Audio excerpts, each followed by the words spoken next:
Bonjour et bienvenue. Le message qui va suivre vous est présenté par Impact Centre Chrétien Église de Lille. Nous croyons qu'en l'écoutant, vous serez édifiés, encouragés, transformés et propulsés comme une flèche vers votre destinée en Christ.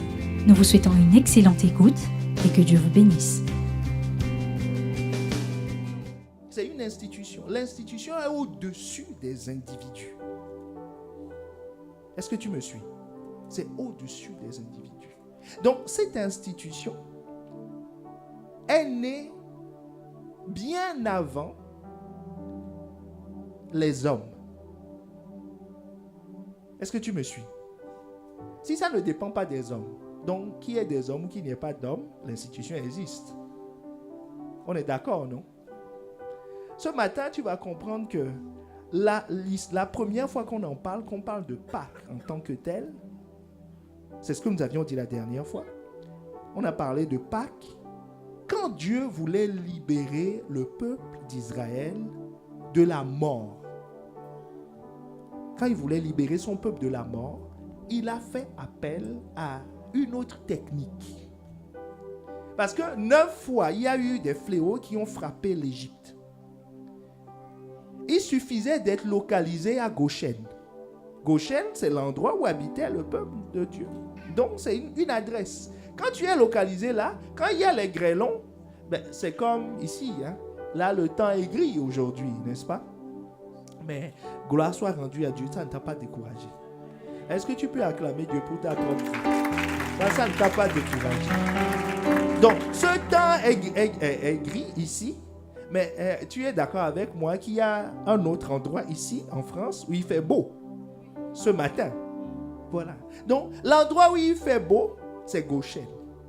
L'endroit où c'est gris, c'est le reste de l'Égypte.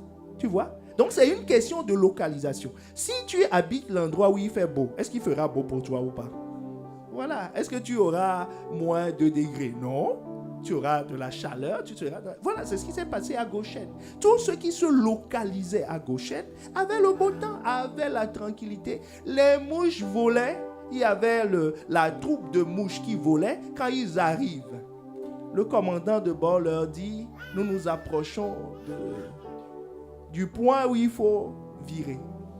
Ça, c'est Goshen, ça. Et tu vois toutes les mouches qui font ouh, et qui repartent. Est-ce que tu me suis?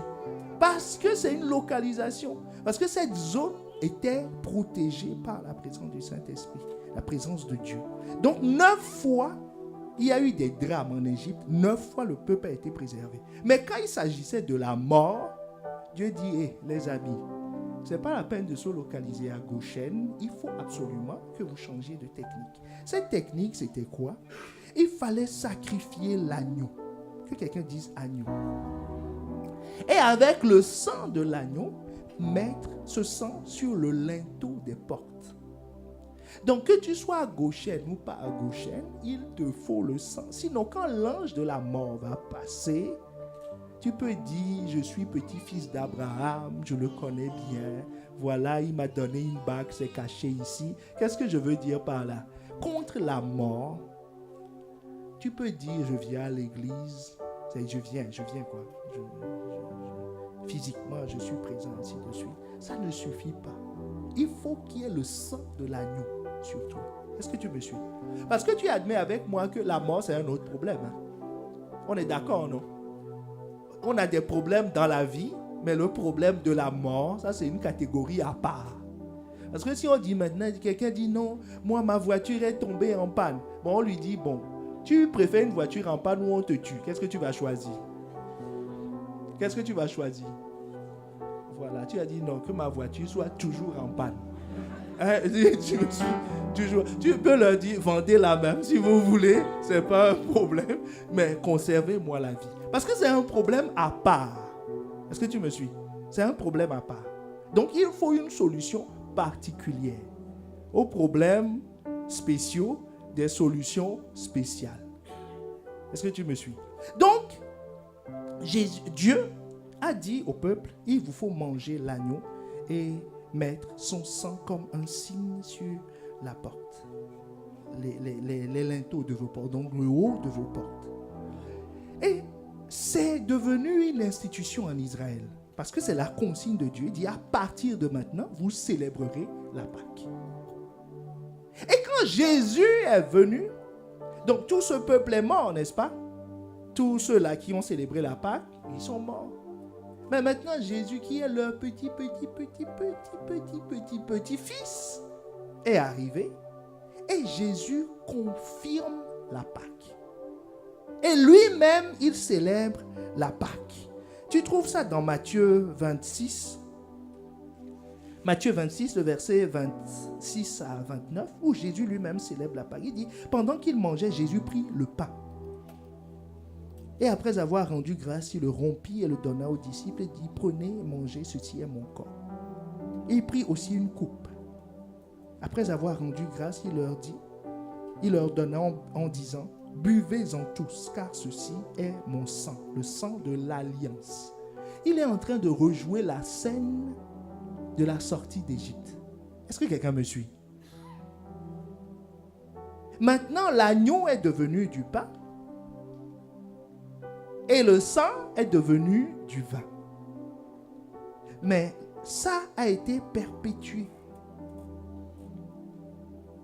Donc Jésus précise le sens de l'application de la Pâque. Comment il faut célébrer la Pâque? Dans Jean 6, le verset 54, il dit, celui qui mange ma chair et boit mon sang a la vie éternelle. Et que quelqu'un dise la vie éternelle. Donc, ce qui avait préservé Israël de la mort, Jésus dit, qu'est-ce qui préserve de la mort? C'est la vie. Soit on est mort ou on est vivant. Donc Jésus dit, je vais vous communiquer la vie. Mais maintenant, vous allez continuer la Pâque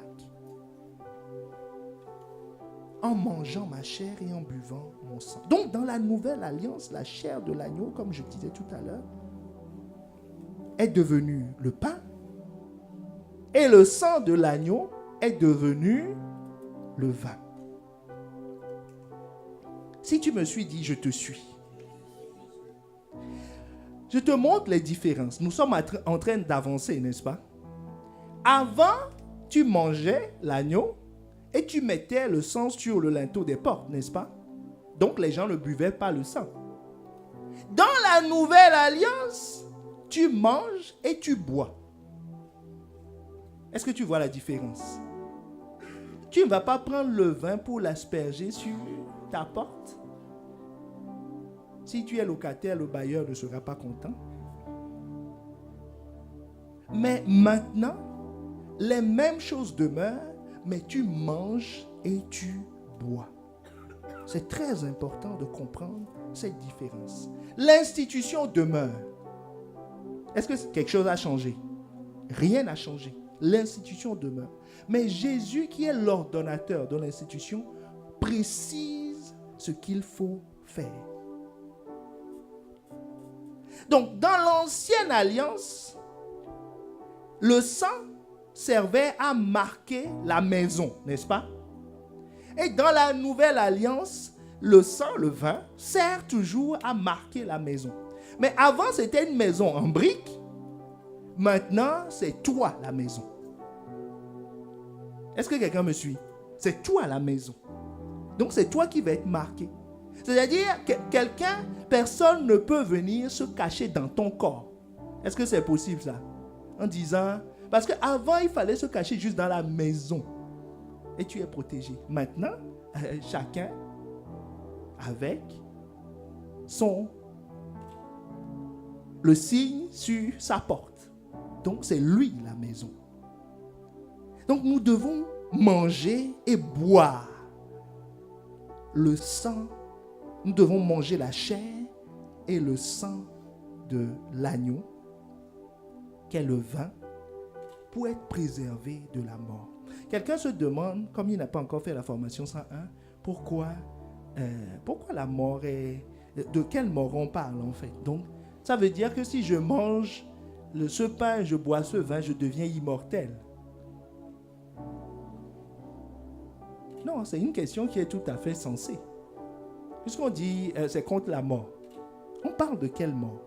La mort dont nous parlons, c'est la séparation d'avec Dieu.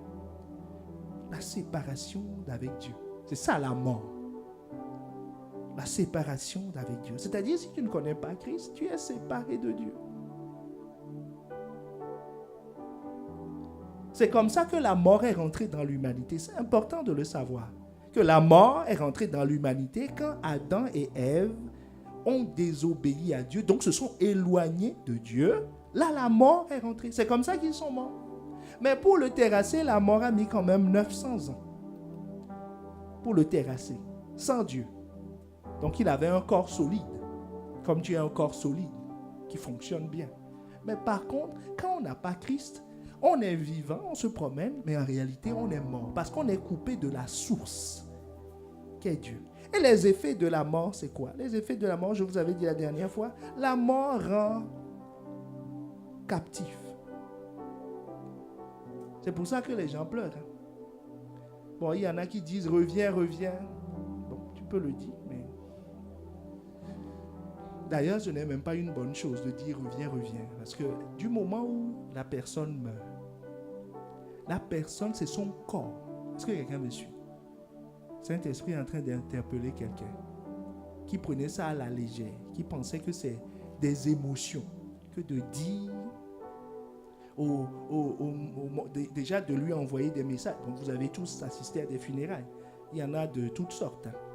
Il y en a qui envoient des messages, qui parlent au mort, mais en fait, c'est un corps, c'est une enveloppe. La personne n'est pas là. Nous allons enterrer l'enveloppe. La personne est partie. Donc, si tu parles à cette enveloppe, tu es en train d'invoquer des esprits de mort. Est-ce que quelqu'un me suit? Tu es en train d'invoquer des esprits. Parce que la personne n'est pas là. Tu dis, oui, papa, reviens. Reviens, reviens. Ne nous laisse pas. Quand tu iras voir papy, dis-lui que nous l'aimons. Est-ce que quelqu'un me suit? Il ne faut pas prendre ça à la légère. Il ne faut pas prendre ça à la légère. Il faut rendre grâce pour la vie de la personne. Être triste, bien sûr. Être triste, bien sûr. Mais ne jamais parler au cadavre. Parce que ça devient un autel. Est-ce que tu me suis? Parce que tu ne peux pas, il y a une séparation, c'est ça la mort, il y a une séparation.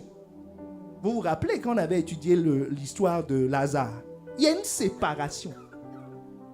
Donc comment tu peux parler d'ici à quelqu'un là-bas? Lazare même dit on ne peut pas. De là-bas, on ne parle pas entre les deux camps. Donc d'ici, tu vas parler comment? Donc il faut que quelqu'un prenne le message pour aller. Et qui va prendre le message? Le Saint-Esprit ne transmet pas, n'est pas un postier. Ne transmet pas des messages. Donc, qui va prendre le message? Il y a ce qu'on appelle l'esprit de mort. Est-ce que quelqu'un me suit? C'était une parenthèse. Donc, la mort rend captif. La mort sépare. La mort sépare. Donc, pour réunir, nous sépare de quoi? Nous sépare de Dieu. Donc, pour nous réunir avec Dieu, il faut du sang. Est-ce que tu me suis? Il faut du sang. Il faut payer le prix. Parce que pour ramener la vie, il faut de la vie. Et la vie est contenue dans le sang.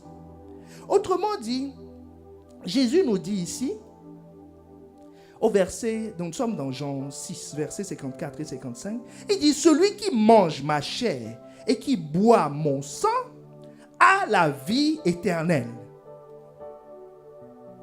Donc, est uni à nouveau avec Dieu. Et la vie qu'il y a en Dieu passe en lui. Oh, c'est fort quand même. Hein? Donc un pain et du vin et la vie de Dieu rentre en toi. Il dit, mais je connais le boulanger. Je connais le vigneron. Mais comment la vie de Dieu? C'est ce que nous allons essayer de comprendre aujourd'hui. Parce qu'il y a là un mystère. Est-ce que tu me suis? Il y a là un mystère, il y a une puissance qui se libère. Jésus dit, celui qui mange ma chair et qui boit mon sang a la vie éternelle. Je rassure quelqu'un, nous ne sommes pas des cannibales. Donc nous n'avons pas un stock de la chair de Jésus précieusement gardée au froid, quelque part, que nous partageons. Que nous partageons ainsi. Non, nous ne sommes pas des cannibales. D'ailleurs, c'est ça qui a choqué les gens. Quand il a dit ça, ils ont dit, oh, il est dégoûtant. Il est dégoûtant, ce type. Et la Bible nous dit, plusieurs de ses disciples, pas des gens qui étaient contre lui, plusieurs de ses disciples sont partis. Parce que nous sommes en train de rentrer dans une profondeur spirituelle. Donc, ça peut choquer de dire que c'est comme ça que ça se passe. Que la vie divine rentre en mangeant la chair et le sang de Jésus. Les végétariens seront choqués en disant non, moi je ne mange pas la viande. Donc, mais mange la chair. Dis à ton voisin, mange la chair. Et bois le sang. Ce n'est pas un appel au cannibalisme. Mais c'est une réalité spirituelle. Jésus dit, si vous ne le faites pas, il dit, celui qui le fait. Celui qui mange ma chair et qui boit mon sang à la vie éternelle, je le ressusciterai au dernier jour. Et il précise, il enfonce le clou. Verset 55. Et nous allons partir de là. Car ma chair est vraiment une nourriture. Et mon sang est vraiment un breuvage. Réfléchissons un peu sur la nourriture et l'eau. Qui a l'habitude de manger? Ah, il y en a qui n'ont pas levé la main, il y en a qui ne mangent pas ici. Donc, il ne faut pas prendre ça pour acquis. Donc, je demande quels sont ceux qui mangent. Quels sont ceux qui boivent? Ah, ça me rassure. Il y en a un peu plus. Parce qu'il y a quelques hommes exceptionnels au milieu de nous. Et nous bénissons Dieu pour leur vie. À la fin du culte, n'hésitez pas à passer me voir pour m'expliquer comment vous faites. Parce que nous sommes à l'affût de nouvelles approches. Si on peut se passer de... C'est quand même un sacré budget à la nourriture. Donc si on peut s'en passer, je crois que... Je ne sais pas, on fera autre chose avec. Donc, nous mangeons tous et nous buvons tous. Mais est-ce que tu réalises que toi qui es en face de moi, là, tu es le résultat d'une nourriture et d'une boisson? Ton corps est ça. Ou bien? Heureusement qu'en fonction des nourritures, le corps ne change pas. Sinon, on pourrait remonter, voir ceux qui mangent ceci ou cela à partir de leur tête. Mais ce que je veux dire, c'est que la finalité de la nourriture, c'est comme des briques qui te sont envoyées et qui bâtissent ton corps. Est-ce que tu me suis? Et qui bâtissent ton corps. Donc, en fait, la nourriture que tu manges devient toi. Est-ce que tu peux distinguer? Tu peux prendre ta main et dire, ah, ça, c'est la nourriture d'hier, ça. Que mon doigt poussé hier avec le truc. Et comme j'en ai 5, il faut que je mange 5 jours de suite pour que les 5 doigts poussent sur ma main. Est-ce que tu comprends ce que je veux dire? Une fois que la nourriture est absorbée, tu ne sais pas où elle va. Mais elle devient toi. Elle devient toi. Quand tu bois, ça devient toi. C'est ta structure. Donc, est-ce que vous comprenez, est-ce que nous comprenons que quand à chaque repas, la vie qui est contenue dans la nourriture est transférée à ton corps? Oh, est-ce que quelqu'un me suit? La force qui est contenue dans la nourriture, dans le pain. Bon, on est en plein jeûne. Ce n'est pas une tentation. Dis à ton voisin, ce n'est pas une tentation de parler de nourriture. Soyons ensemble, soyons ici. Parce que quelqu'un est déjà allé 2 fois à la boulangerie. Donc soyons ici, soyons ici. Dis à ton voisin, on est là, on est là, on est là. Il ne faut pas... Est-ce que tu me suis? Que la vie qui est contenue dans la nourriture, dans ce pain-là, est transférée. Puisque tu as de la force après. Le matin, quand tu prends ton petit déjeuner, ça ne te booste pas. Quand tu prends du café, ça te rend éveillé. Voilà. Donc, il y a quelque chose dans la nourriture qui t'est transféré. Est-ce que quelqu'un me suit? Donc, c'est pour ça que Jésus dit, comme le Père m'a envoyé, comme le Père qui est vivant, 57, verset 57, comme le Père qui est vivant m'a envoyé et que je vis par mon Père, ainsi celui qui me mange vivra par moi. Est-ce que tu suis le processus? Toute nourriture transmet une vie. On est d'accord avec ça? Ou la mort. Si tu bois un poison, il y a quelqu'un qui en a bu récemment. Vous avez vu l'effet. Voilà. Mais si tu bois, si tu manges la nourriture, de la bonne nourriture, c'est très important. Tu vas voir qu'il y a des poisons aussi. Mais là, nous parlons de la bonne nourriture. Un mets raffiné. Donc, quand tu manges une nourriture, elle te transmet la vie. C'est ce que nous avions dit tout à l'heure. Donc, Jésus dit, moi aussi, je suis une nourriture. Et mon sang est un breuvage.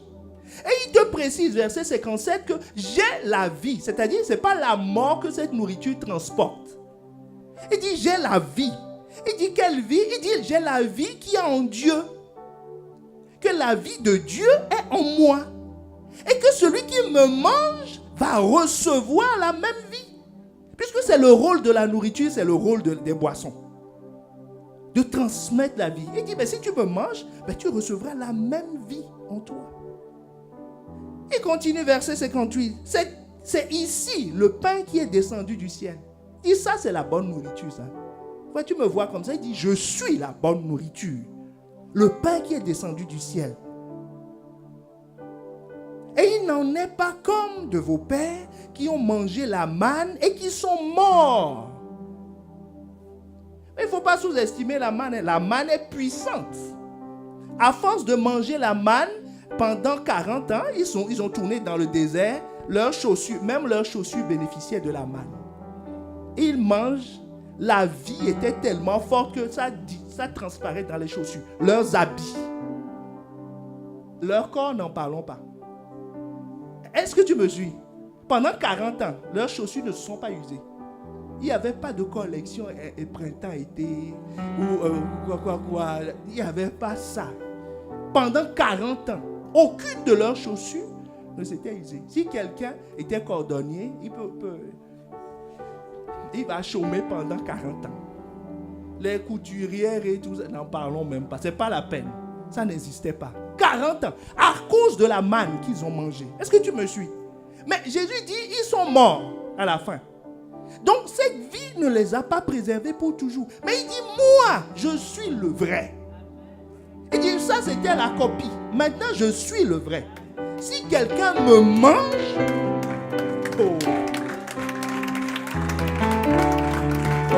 nous pouvons rendre gloire à Dieu. Si quelqu'un me mange, dit celui qui me mange, celui qui mange ce pain, vivra éternellement. Dit laissez tomber la manne. Venez manger la bonne nourriture, la vraie. Et buvez le bon breuvage. Le bon breuvage. Donc, nous sommes en train de parler de nourriture comme moyen pour transmettre la vie. Comme les bonnes nourritures t'ont transmis la vie. C'est ça qui fait que tes jours sont potelés, tu es bien. Ça, c'est le manioc et tout le reste. Est-ce que tu me suis? C'est ça. Qui te donne ça? Jésus dit, il y a une autre nourriture qui s'appelle la manne. La manne, si tu manges ça, non seulement ton corps est en bonne santé, mais même tes chaussures disent non, c'est trop bon. Dis non, ça c'est... Jésus dit tout ça c'est bien, mais il y a encore mieux. Il dit encore mieux. Il dit le mieux c'est ma chair. Et c'est mon sang. Et ça te donne directement la vie divine. Pas une vie de 40 ans. La vie divine. Je vous parlais d'institutions, n'est-ce pas? Donc nous allons remonter un peu, nous allons voir que l'histoire du pain et du vin là, ne date pas de la Pâque. C'est là où ça a été révélé. Abraham et Melchisédek, ce que nous venons de lire comme texte tout à l'heure. Genèse 14, versets 17 à 19.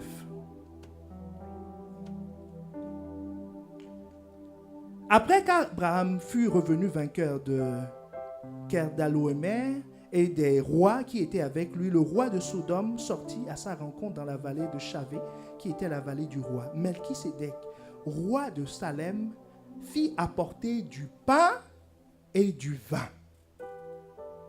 Il était sacrificateur du Dieu très haut. Il bénit Abraham. Vous connaissez l'histoire d'Abraham. Quand il a vu Melchisédek, Melchisédek dit, hey, stop, pain et vin. Et il le bénit. Donc, si vous voyez la vie d'Abraham, c'est qu'il y a eu un transfert. Il y a un transfert puissant de vie en lui. La fraction du pain et du vin fait partie des habitudes de l'Église primitive. Vous savez, il faut savoir suivre, copier ce que les anciens faisaient. C'est qu'il y a quelque chose dedans.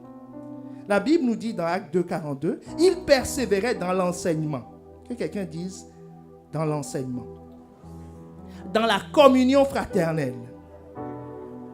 Dans la fraction du pain. Et dans les prières. C'est les 4 clés de l'Église primitive. Enseignement, communion fraternelle. Maintenant, quelqu'un comprend pourquoi. Voilà. Communion fraternelle, l'Église. Enseignement de la parole. Prière et fraction du pain. C'est ça leur clé. Et ils étaient redoutables. Personne ne tenait devant eux. Quelqu'un se dit, ah bon, c'est que ces 4 choses. Oui, il n'était pas affairé dans les affaires, le business, occupé à plein de choses. Les 4 fondamentaux. Il n'était pas préoccupé par la compassion, les œuvres sociales, des choses. Vous comprenez ce que je veux dire?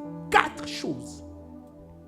Enseignement, communion, fraction du pain et prière. C'est pour ça que si quelqu'un dit, mais à l'église, on ne peut pas faire ci. J'ai entendu mon ami.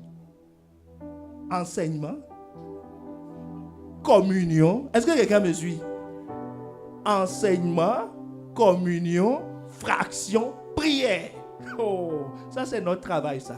C'est notre job. 24 heures sur 24. Enseignement, communion, fraction, prière. C'est tout. Tout le reste découle de ça. Tout le reste découle de ces 4 choses qu'il faisait. Mais maintenant, tu commences à comprendre pourquoi il fractionnait le pain. Ce n'est pas des gourmands. Disant oui, on a encore trouvé un nouveau pain. Manger. Il se retrouve pour... Non, il y avait un secret. Est-ce que tu me suis? Voilà. Il faut manger les bonnes nourritures. Donc, il mangeait la nourriture de l'enseignement. Il mangeait 2 fois. C'est des mangeurs professionnels. Ils mangeaient l'enseignement de la parole et ils mangeaient le pain. Ils étaient en communion les uns avec les autres et ils priaient. Et quand ils font ça, la terre tremble. Ce sera notre cas.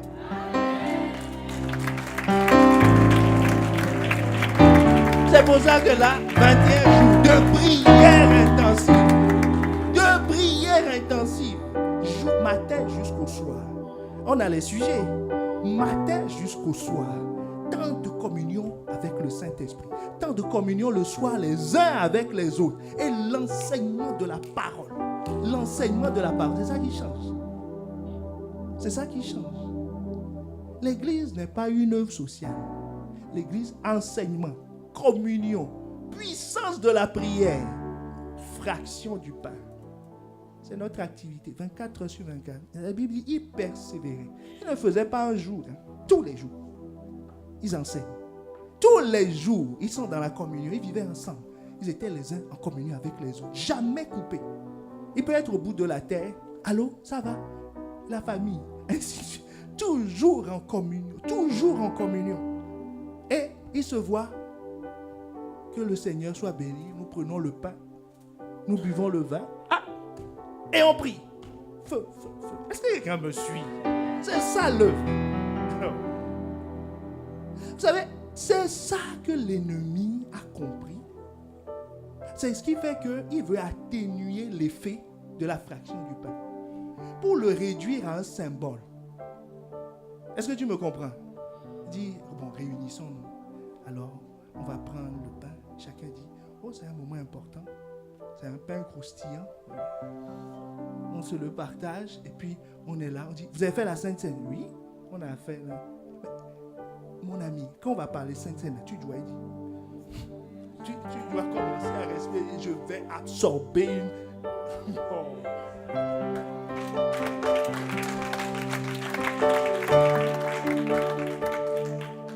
Parce que c'est une façon pour l'ennemi de soustraire la puissance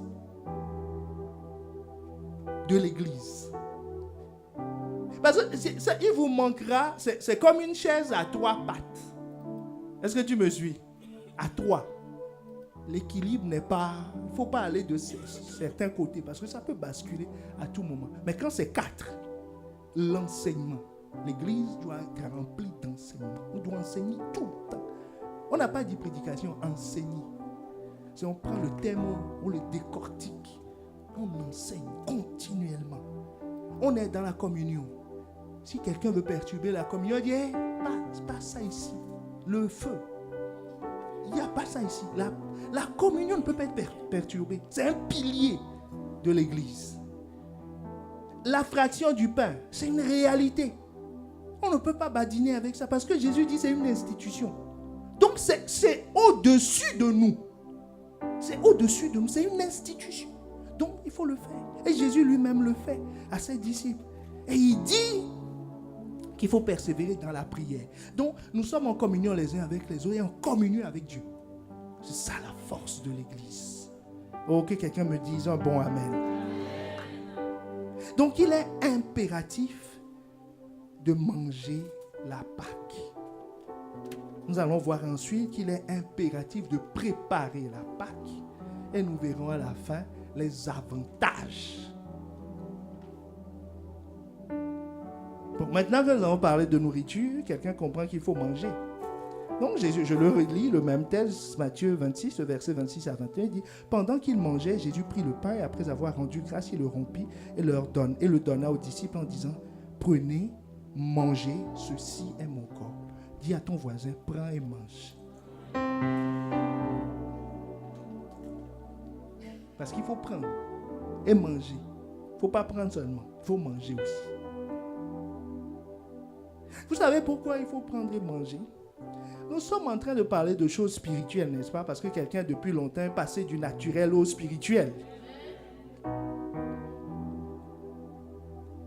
Allons dans 1 Corinthiens 10, le verset 17 à 21.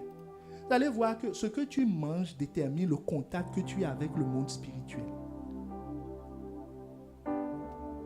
Verset 17. Puisqu'il y a un seul pain, nous qui sommes plusieurs, nous formons un seul corps. Tu vois déjà le premier mystère. Est-ce que tu me suis? Nous mangeons tous le même pain. Donc nous formons le même corps. Pourquoi nous formons le même corps? Puisque le pain est une matière de construction, n'est-ce pas? Donc si nous sommes bâtis de la même brique, nous sommes un. Est-ce qu'on est ensemble? Si tu me suis, fais-moi un signe de la main. Donc déjà, première chose, puisqu'il y a un seul pain, nous qui sommes plusieurs, nous formons un seul corps, car nous participons tous à un même pain. Mais mon point est ceci. Verset 18. Voyez les Israélites selon la chair. Ceux qui mangent les victimes, ne sont-ils pas en communion avec l'autel? Que dis-je donc? C'est-à-dire, je précise mon idée. Que la viande sacrifiée aux idoles est quelque chose, ou qu'une idole est quelque chose? Non, nullement. Je dis que ce qu'on sacrifie, on le sacrifie à des démons et non à Dieu. Or, je ne veux pas que vous soyez en communion avec les démons. Tu dis, hey, j'ai juste mangé, tu dis que je suis en communion avec les démons. Un saint comme moi, qui n'invoque pas les démons, j'ai mangé de la nourriture qui vient de leur table et je suis en communion avec les démons. L'apôtre Paul dit oui. Vous ne pouvez boire la coupe du Seigneur et la coupe des démons. Vous ne pouvez pas participer à la table Seigneur et à la table des démons. Donc il y a 2 tables, que quelqu'un dise 2. Donc dans le monde spirituel, on mange aussi. Et il n'y a que 2 restaurants. Est-ce que tu me suis? Il n'y a que 2 restaurants. Donc, ce n'est pas la peine de se creuser la terre et dire, chérie, où est-ce qu'on va manger aujourd'hui? Il n'y a que 2. Alors, il y a la table de Dieu et il y a la table des démons. Donc, il y a des cuisiniers dans chaque secteur. Est-ce que quelqu'un me suit? C'est une réalité. C'est l'apôtre Paul qui le décrit, hein? Il y a une table dressée par Dieu et il y a une table dressée par Dieu.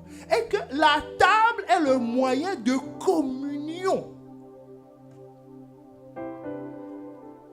C'est pour ça qu'il établit le principe au verset 18. Il dit, voyez les Israélites selon la chair. Ceux qui mangent les victimes ne sont-ils pas en communion avec l'autel?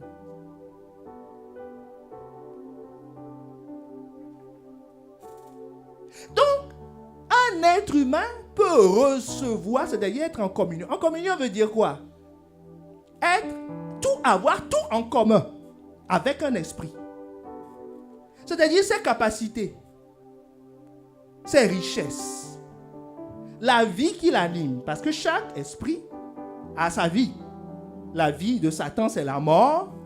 Et la vie de Dieu, c'est la vie éternelle. Zoé Anionios. Est-ce qu'on est d'accord? Il y a 2 vies. Donc, il dit, selon ce que tu manges, tu reçois la vie de la table à laquelle... Donc, il faut bien demander, c'est quel restaurant ici? Avant de s'asseoir, pour commencer à manger. Parce que si tu manges, tu dis, oh, c'est très bon. De toute façon, dans les 2 cas, c'est bon.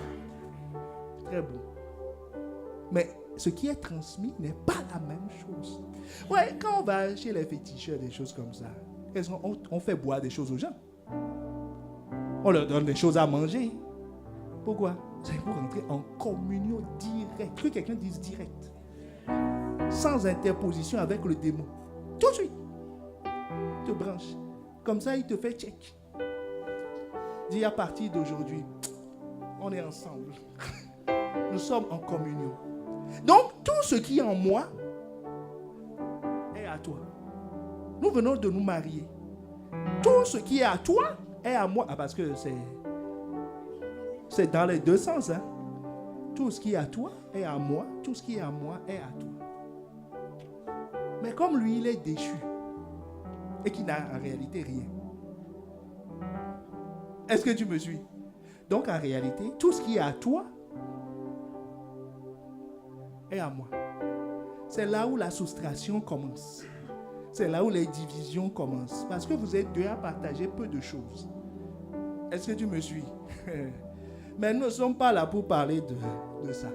Je veux juste énoncer un principe.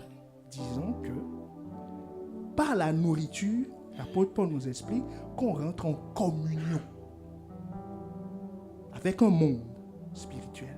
Et qu'il y a 2 tables, la table du Seigneur et la table des démons. Est-ce que tu me suis?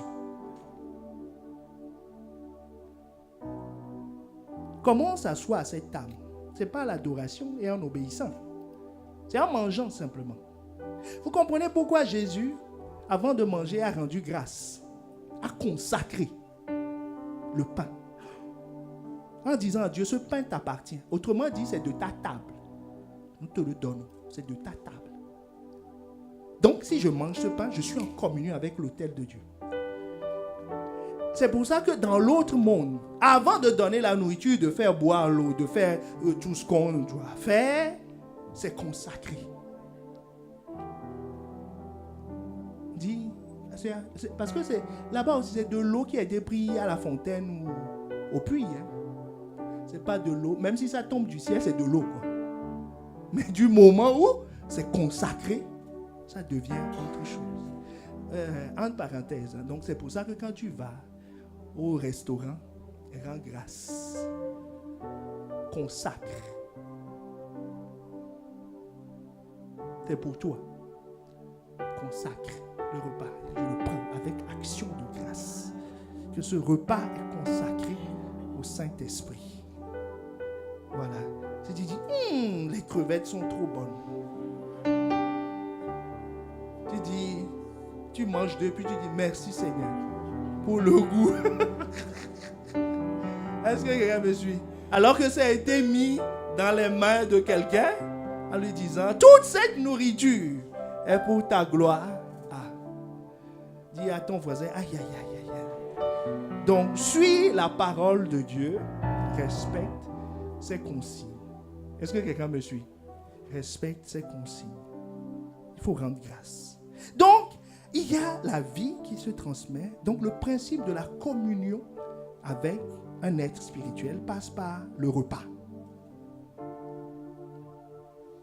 Amen. Et le but de ce repas, c'est d'amener la personne à s'identifier à l'être spirituel. S'identifier. D'abord,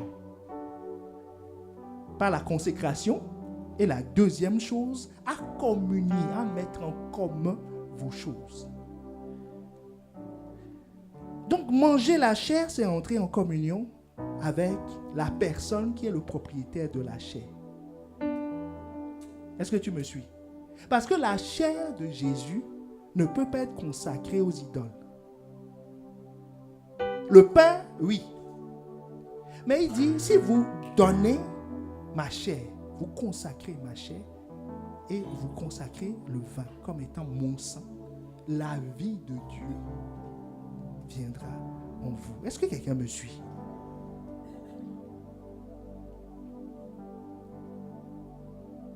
Donc il est capital de manger. Et si tu manges ça, imagine, tu signes un pacte avec le créateur de l'univers. Une communion avec lui. C'est toi qui n'as rien. Est-ce que tu vois le deal maintenant? C'est toi qui n'as rien du tout.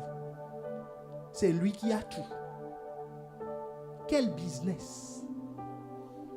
Quel arrangement? Mais là, ce genre de contrat, quand on te le tend, tu ne lis même pas. Tu demandes, on signe où? Tu imagines Bill Gates vient et il dit, à partir d'aujourd'hui, toi et moi, communauté de biens, tu vas signer ou pas signer? Tu vas dire, oh, monsieur Bill, oh, pourquoi vous faites ça? Bon, comme vous insistez, c'est où déjà? Je vais signer vite fait. Et tu vas signer 2 fois, au cas où... Est-ce que tu me suis? Parce que tu as tout intérêt à rentrer dans cette communion. Est-ce que quelqu'un me suit? Tout intérêt à rentrer dans cette communion. Donc, Dieu nous invite à sa table. Et sa table se prépare, mon frère. Sa table se prépare. Parce que je vous avais expliqué la dernière fois qu'il faut savoir gérer le sang, n'est-ce pas? Que le sang, c'est le système immunitaire qui est transporté. Et que le sang est très dangereux pour les étrangers. Quand on greffe un organe à quelqu'un, la crainte de tout le monde, c'est que son sang identifie cet organe comme étranger. Quand quelqu'un est enceinte, la crainte de tout le monde, c'est que le sang de l'enfant et de la mère se mélangent. Parce que c'est 2 étrangers qui cohabitent. Est-ce que tu me suis? Leur sang ne se mélange pas. Leur sang ne se mélange pas. Le sang de la mère va jusqu'au placenta, dépose ce qu'il y a à déposer, et le sang de l'enfant vient chercher. Les 2 ne se mélangent pas. Si ça se mélange, l'organisme va dire, c'est qui ce petit qui est dans le secteur, est au milieu de nous là. Avant même que le petit ne donne son identité, attaque foudroyante. Est-ce que tu me suis? Donc la Pâque se prépare. Tu ne peux pas aller manger n'importe où. Un voleur ne va pas manger au commissariat. C'est le bon sens. Est-ce que tu me suis? Est-ce qu'on peut baisser la température, s'il vous plaît? Le bon sens, c'est que le voleur ne peut pas aller manger au commissariat. Vous savez pourquoi? Tu vas manger avec le commissaire, avec une chaussure volée. avec une veste volée. On va t'attraper. Il ne faut pas faire ça. Mais il y a des cas. Hein. Il y a déjà un voleur qui allait voler la veste des policiers. C'est une histoire vraie, les amis. On l'a attrapé quelque part. Il volait dans un service. On l'a attrapé. L'agent de police, ils arrivent au commissariat, il enlève sa veste, il l'accroche. Pendant qu'il tourne le dos pour prendre ses papiers, le voleur s'est levé, fouillé dans sa poche. On a dit, bon, lui, c'est un cas à part. Est-ce que tu me suis? Donc, il faut préparer la Pâque avant d'aller manger. C'est l'ordre que Dieu a donné. Nous allons tout de suite aller dans 1 Corinthiens 11, le verset 20 à 32.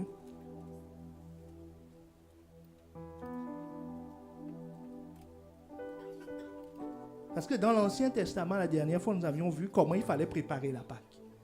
Maintenant, dans le Nouveau Testament, il dit « Car toutes les fois que vous mangez ce pain et que vous buvez cette coupe, vous annoncez la mort du Seigneur jusqu'à ce qu'il vienne. C'est pourquoi celui qui mange le pain, qui mangera le pain ou boira la coupe du Seigneur indignement, autrement dit non préparé, est-ce que tu me suis? Sera coupable envers le corps et le sang du Seigneur. Que chacun donc s'éprouve soi-même et qu'ainsi il mange du pain et boive de la coupe. Car celui qui mange et boit sans discerner le corps du Seigneur mange et boit un jugement contre lui-même. C'est pour cela qu'il y a parmi vous beaucoup d'infirmes, de malades, et qu'un grand nombre sont morts. Et dis à ton voisin, c'est sérieux. Très sérieux. Très sérieux. Que beaucoup sont malades, infirmes, et un grand nombre est mort. En allant manger la table du Seigneur sans être préparé, sans tenir compte de ça. Vous comprenez pourquoi il y a des repas, il ne faut pas aller à la table parce qu'on dit, oh, il y a du pain et du vin. Oh, c'est du pain d'où déjà? Dis, allons, mangeons seulement, j'ai faim. Et où j'ai une hypoglycémie, c'est du vin, du bon vin sucré. Là. Oui, oui. Allons, mon ami, c'est très sérieux. C'est très, très sérieux. L'apôtre Paul dit que celui qui mange et boit indignement sera coupable envers le Seigneur. Verset 29, celui qui mange et boit sans discerner le corps, l'Église, le corps du Seigneur, qui a du mépris pour son corps et qui vient boire, qui vient manger et boit un jugement contre lui-même. Vous savez, cette histoire, je la connaissais, enfin, tout le monde lit ce texte, jusqu'à ce qu'un jour un pasteur me raconte une histoire live. Il dit, quelqu'un qui participait à la Sainte Seine, mais avait une vie double. Parce qu'il croyait qu'il avait une dérogation spéciale. Est-ce que tu me suis? Oh. Tout le monde se préparait, mais il ne prenait pas ça au sérieux. Il dit non, du pain et du vin, qu'est-ce que ça me fait? Je suis en train de boire. Jusqu'à ce qu'il tombe brutalement malade. L'église est mobilisée et brutalement il est mort. Et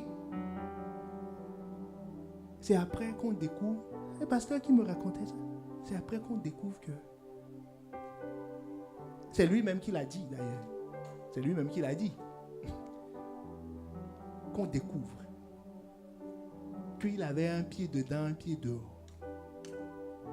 Qu'il s'amusait avec le pain et le vin. Il disait, oh, le pasteur n'est pas au courant. Qu'est-ce que je fais? S'il avait l'onction, il aurait su. Il va me voir comme ça. Il saura que... Donc, il ne discernait pas le corps. C'est lui-même qui l'a confessé. C'est lui-même qui l'a confessé. Et il est mort. Il dit, je suis retourné à 1 Corinthiens 11. J'ai dit, c'est ce que l'apôtre Paul disait. Ce qu'il dit, c'est une réalité. Une réalité. Parce que ça, c'est un voleur qui va au commissariat et qui tente le commissaire. Or, le commissaire ne blague pas. Jésus dit, il ne blague pas. Le Saint-Esprit est très sérieux. Donc, on ne peut pas venir manger à sa table en méprisant le corps de Christ. Il dit, c'est comme je vous ai expliqué tout à l'heure, le sang de l'enfant et de la mère qui se mélangent. La guerre va commencer. Et on sait déjà qui va gagner. Est-ce que tu me suis? Parce que autant le rapport de force, enfin l'avantage était extraordinaire au début. Il a tout, moi je n'ai rien. Autant sa puissance est démesurée et moi je n'ai aucune puissance. Donc un pouce et il balaye. Est-ce que tu me suis? Voilà. Donc il faut prendre ça très très au sérieux. Très très au sérieux. Très très au sérieux. Donc de quoi parle-t-il en fait quand il dit de se préparer? Est-ce que tout le monde comprend maintenant l'importance de la préparation? On ne dit pas qu'il faut dire du vin et du pain. Non, non, non. Si c'est comme ça, je ne prends pas. Il dit, c'est là où vous aurez la vie. Est-ce que quelqu'un me suit? Il dit, c'est là que tu as la vie. Donc tu dois prendre si tu veux avoir la vie. Mais seulement il dit, prépare-toi. C'est pour ça que nous n'allons pas nous précipiter. Nous allons prendre une semaine pour nous préparer. Et nous commencerons dimanche prochain.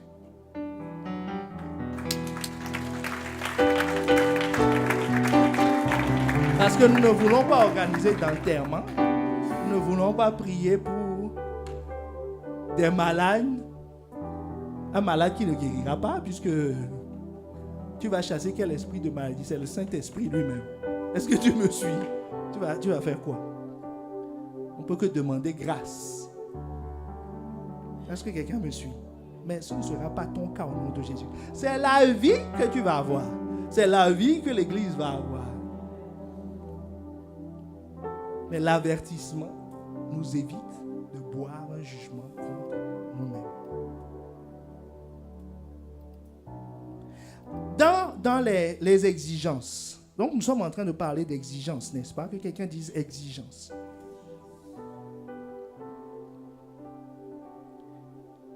Les exigences de la Sainte Seine, d'abord, Exode 12, le verset 43.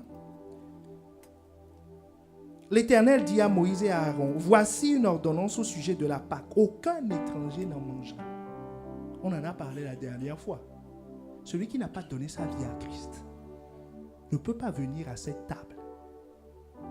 Première ordonnance. Que quelqu'un dise Amen.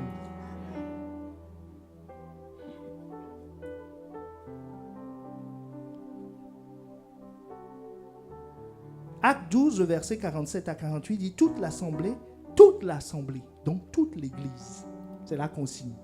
Toute l'assemblée d'Israël fera la Pâque. Si un étranger en séjour chez toi veut faire la Pâque de l'Éternel, tout mâle de sa maison devrait être circoncis.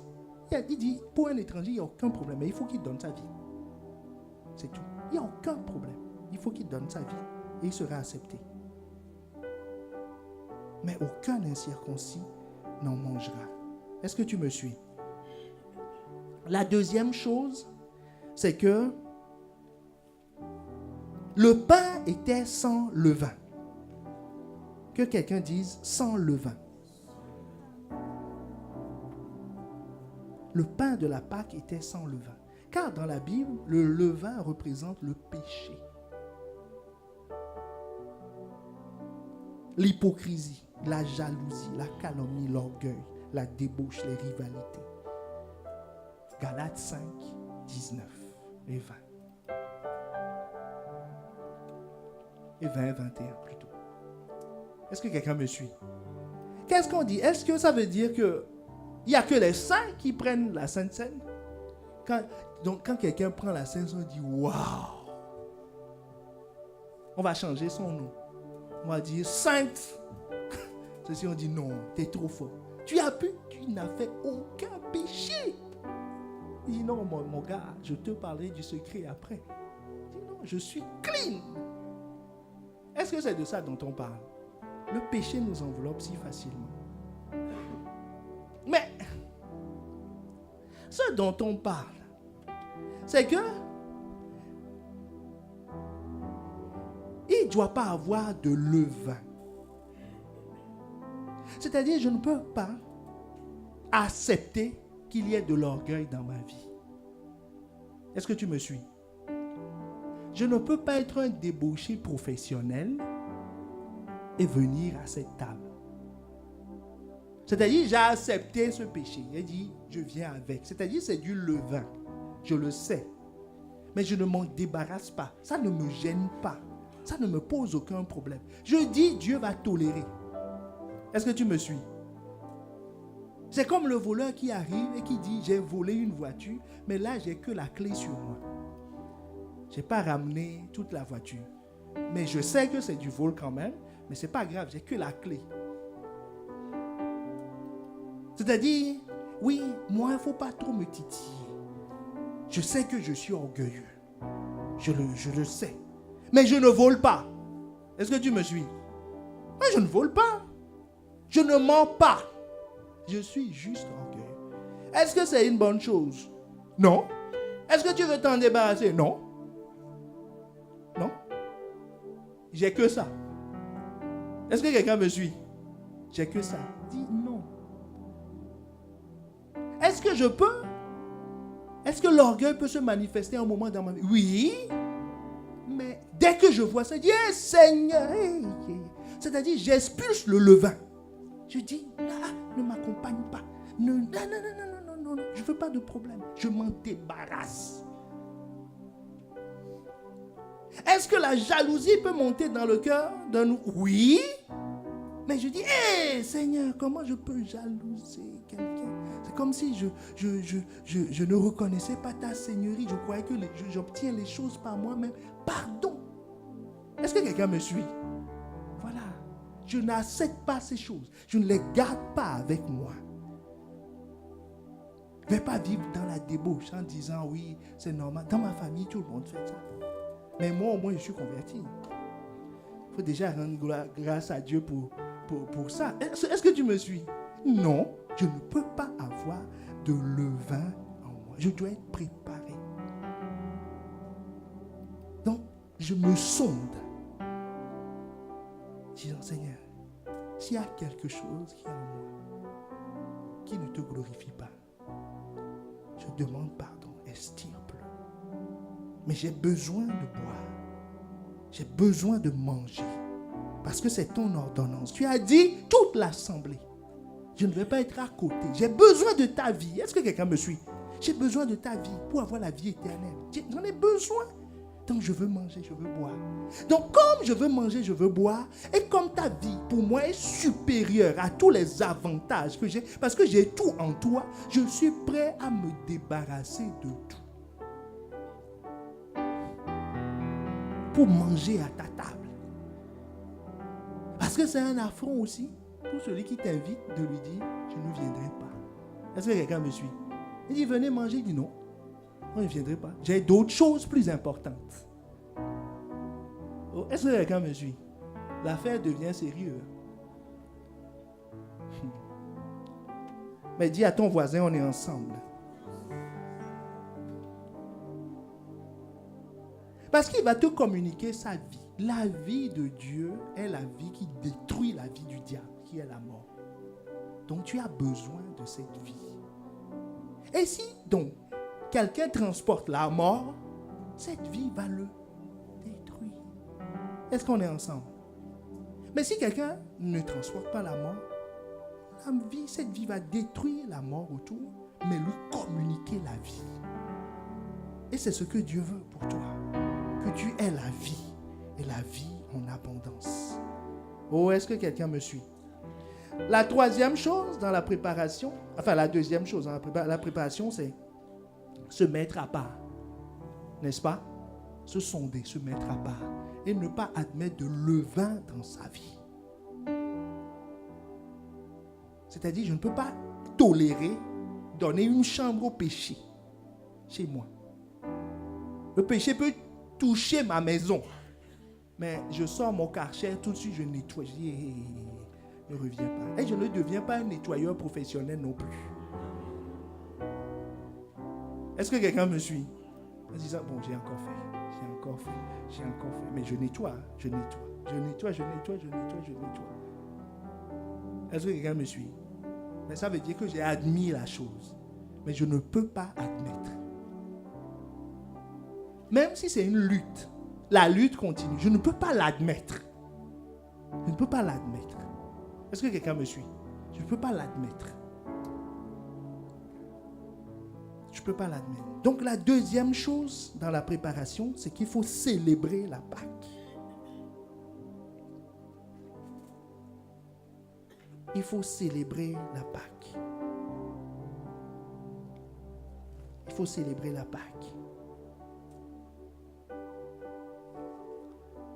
Est-ce que quelqu'un me suit? C'est-à-dire, c'est une cérémonie. C'est quelque chose d'organisé. Il y a un temps pour ça. Et c'est un rituel. Ça suit un protocole. C'est pour ça que Jésus lui-même, pendant qu'il mangeait, Marc 14, verset 22 à 24, pendant qu'il mangeait, Jésus prit du pain et après avoir rendu grâce, il le rompit et le leur donna en disant, prenez, ceci est mon corps. Et il prit ensuite, que quelqu'un dise ensuite, ça se suit, il y a une logique dans ce qu'il fait. Il prit ensuite la coupe.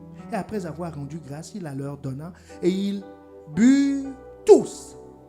Et il leur dit, ceci est mon corps, le sang de l'alliance qui est répandu pour plusieurs.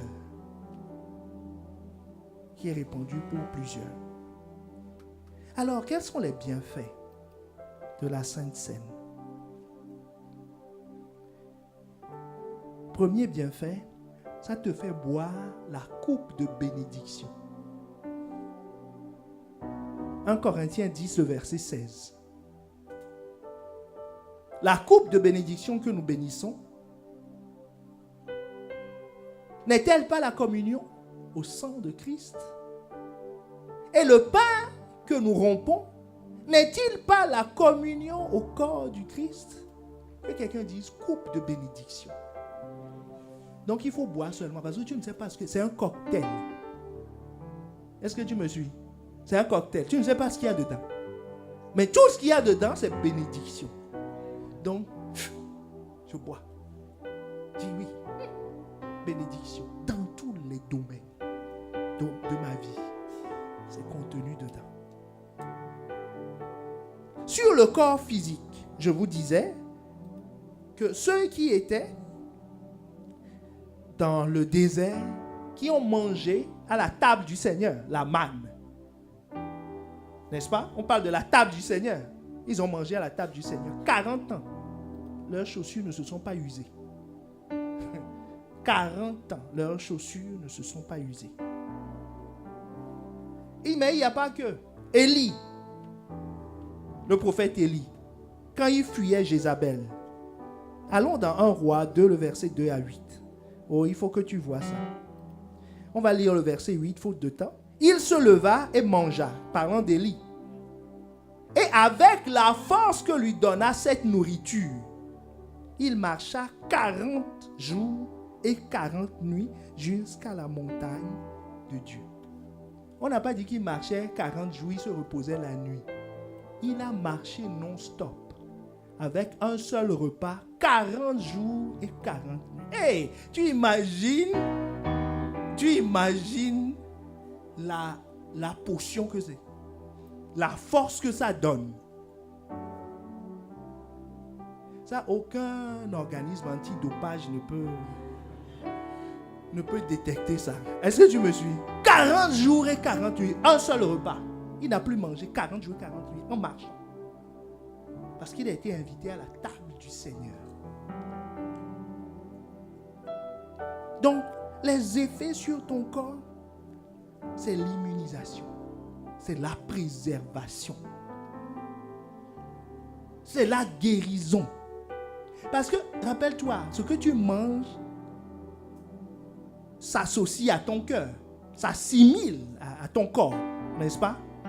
Donc, il y a des éléments dedans qui vont remplacer les organes, les choses, les cellules défaillantes. Comme quand tu bois un médicament, ça s'assimile à ton corps et ça résout le problème. Est-ce que quelqu'un me suit? Voilà. C'est pour ça que le Seigneur invite à la table. Il dit, mange seulement et bois.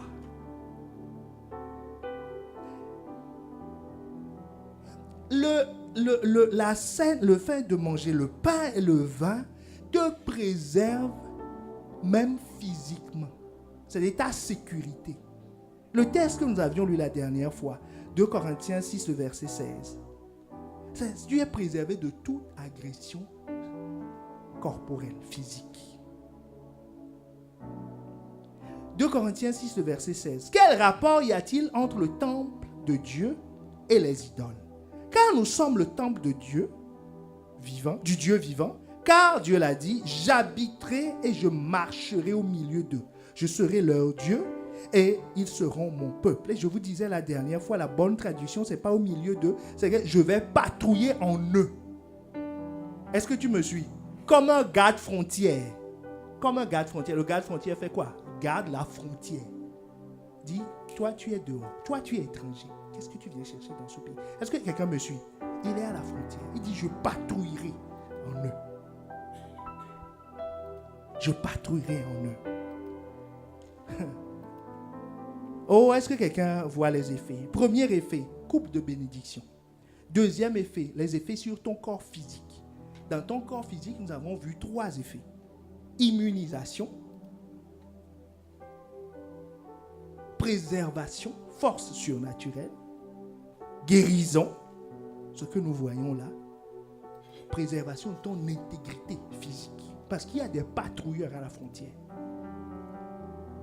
Et comme le sang de Jésus absorbé va se mélanger à ton sang, et ton sang va jusqu'aux extrémités de ton être. Donc partout il y a des frontières. La troisième catégorie d'effets, c'est sur l'homme intérieur. Que quelqu'un dise l'homme intérieur. Nous trouvons ça dans Luc 24, le verset 13 à 32. Mais nous allons lire que 3 versets. C'est le cas des 2 disciples qui allaient à un village nommé Emmaüs. Est-ce que quelqu'un me suit? Les 2 étaient marchés avec Jésus. Jésus était avec eux, ils ne le reconnaissaient pas. Ils ne le reconnaissaient pas. C'est-à-dire, leur esprit n'était pas ouvert.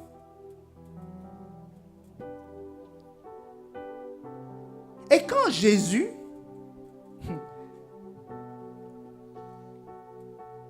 verset 30, pendant qu'ils étaient à table avec eux, jusque-là, bon, avant on peut dire que sur la route, chacun marchait, n'est-ce pas? Et que Jésus était avec eux, donc personne ne regardait le visage de l'autre, donc ils ne le reconnaissaient pas. Maintenant, ils sont à table, ils sont assis.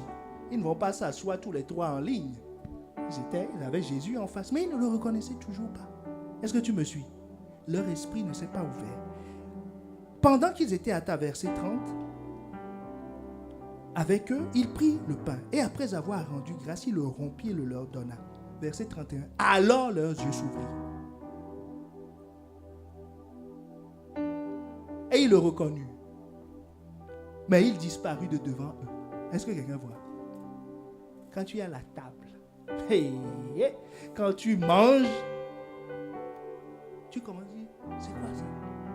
Qu'est-ce que je commence à voir? Mes yeux s'ouvrent. Mes yeux s'ouvrent. Parce que la vie de Dieu vient en moi. Je commence à voir. Les 2 ne l'ont pas reconnu, ils ont marché des kilomètres avec Jésus. Jésus s'est assis en face d'eux. Ils entendaient sa voix, ils le voyaient, mais ils ne le reconnaissaient pas. Mais quand ils ont mangé, à la table, leurs yeux s'ouvrirent. Je proclame que tes yeux vont s'ouvrir. Que tes yeux vont s'ouvrir sur les réalités spirituelles. Et tu le reconnaîtras. Tu le reconnaîtras. Tu le reconnaîtras. Et que tu vas quitter le monde des émotions. Parce que eux, ils disent, verset 32, ils se dirent l'un à l'autre, notre cœur ne brûlait-il pas au-dedans de nous? Ils étaient en feu avant, mais ça ne suffisait pas. Ils ne voyaient pas. Est-ce que tu me suis? Donc ça veut dire que c'est un autre stade. C'est un autre niveau. Le cœur qui boue, c'est bien. Mais ça ne suffit pas. Leur cœur a bouilli, il y avait de la vapeur. Mais ça, ils ne voyaient rien. Mais quand ils ont pris ça, leurs yeux se sont ouverts. Ils ont dit, hé, Jésus, on t'a vu. On t'a vu. Jésus est parti. Parce que quand tu le vois, tu vas le retenir. Tu vas dire, hey, tu ne pars plus. On allait où déjà? À Emmaüs, on dit, on ne va plus. On reste ici. Est-ce que quelqu'un me suit? Quand les yeux de Pierre, Jacques et Jean se sont ouverts, ils ont vu Moïse, Élie et Jésus. Qu'est-ce qu'ils ont dit? On ne descend plus. Les 12, on dit non, laissez-les, ils n'ont qu'à se débrouiller. On reste ici, Jésus, 3 tentes. C'est-à-dire, nous, on va dormir dehors. Qu'il fasse froid, ce n'est pas un problème. On dort dehors, mais on reste ici. Est-ce que quelqu'un me suit? C'est ça, les yeux s'ouvrent. Les yeux s'ouvrent. Tu deviens attaché. Tu deviens addict. Parce que c'est cette vie qui circule en toi. Oh, est-ce que quelqu'un me suit? Quelqu'un me suit. C'est ça que nous allons vivre. Vous comprenez maintenant pourquoi l'Église primitive persistait dans la fraction du pain? Parce qu'il y a quelque chose dedans. C'est pour ça qu'ils voyaient clair. Ils voyaient clair. Pierre, après avoir mangé ce pain-là, le jour, il dit, hé, homme au courant. Quand le Saint-Esprit l'a saisi, il dit à ceux dont il avait peur, homme au courant. Il dit, je vous vois. Vous ne pouvez pas vous cacher. Il voit le paralytique. Il dit, ce que j'ai, je te le donne. Il dit, je suis chargé. Je suis chargé de la vie divine. Je te communique la vie divine. Oh, est-ce que quelqu'un me suit? Quelqu'un me suit. Quelqu'un a sans doute compris que ce n'est pas un gris-gris dont on parle. Tu prends ça, tu manges le pain, tu dis, c'est parti, je sors. Ce n'est pas de ça dont on parle. Et ça se prend avec foi. Parce qu'il faut croire que ce pain-là, dont tu connais le boulanger, c'est le corps de Christ. Et que tu es en train de manger à la table du Seigneur. Tu dis, quelqu'un dit, où est la table? Il n'y a pas de table. Mais nous sommes tous assis dans les lieux célestes. C'est ça la table. Voilà, ici nous sommes debout, nous sommes dans n'importe, mais nous sommes assis dans les lieux célestes. C'est ça la table. Et nous mangeons son corps. Et nous buvons son sang. Et ça fait partie intégrante de nous. Oh, est-ce que quelqu'un me suit? Te dire combien je t'aime.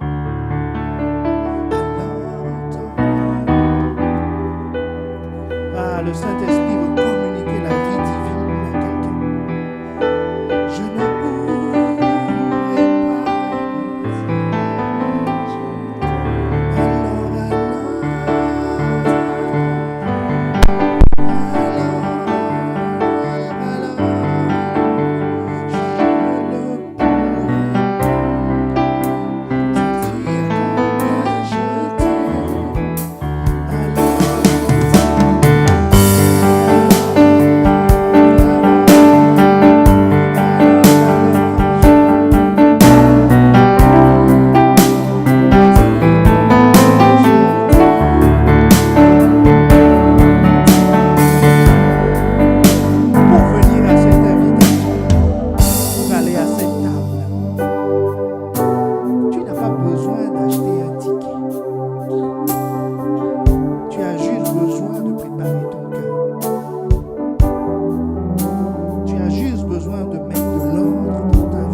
de préparation, est une semaine de décision pour aller plus loin, pour que tes yeux s'ouvrent, pour ne pas que ton cœur brûle simplement, mais que tes yeux s'ouvrent. Parce que Jésus dit, si les yeux de quelqu'un sont dans l'obscurité, tout son être est dans l'obscurité. Un cœur qui est bouillonnant sans voix est dans l'obscurité. Mais la vie de Dieu, la lumière vient à toi dans le nom de Jésus, dans le nom de Jésus, dans le nom de Jésus. Afin que la vie qui en vous, sa vie surnaturelle, sa vie éternelle, sa vie puissante, sa vie qui n'a ni commencement ni fin, soit ton partage. Cette vie qui a été communiquée à Adam et qui a fait de lui un être vivant. Oh, je déclare dans le nom de Jésus qu'alors que tu vas te préparer pour prendre cette vie, le souffle divin rentre en toi et te communique la vie divine. Et tu deviendras un être vivant, bougeant, avançant, combattant, bâtissant dans le royaume avec la vie divine. La vie divine, comme ça a été le cas pour l'église primitive. Ils ont bâti, ils ont accompli la mission, la grande mission, à cause de ce pilier aussi.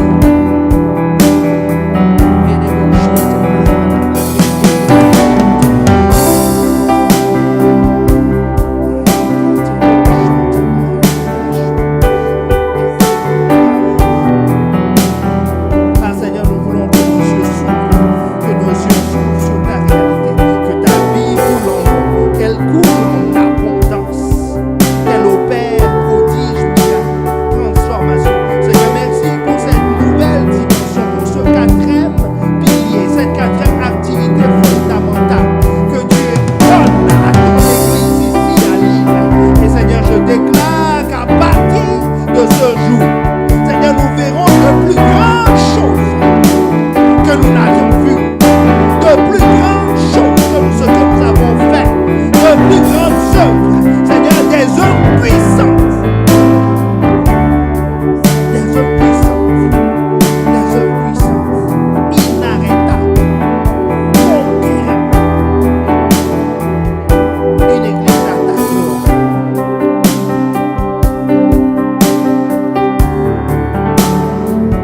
Dans le nom de Jésus. Dans le nom de Jésus. Dans le nom de Jésus. Amen. Amen.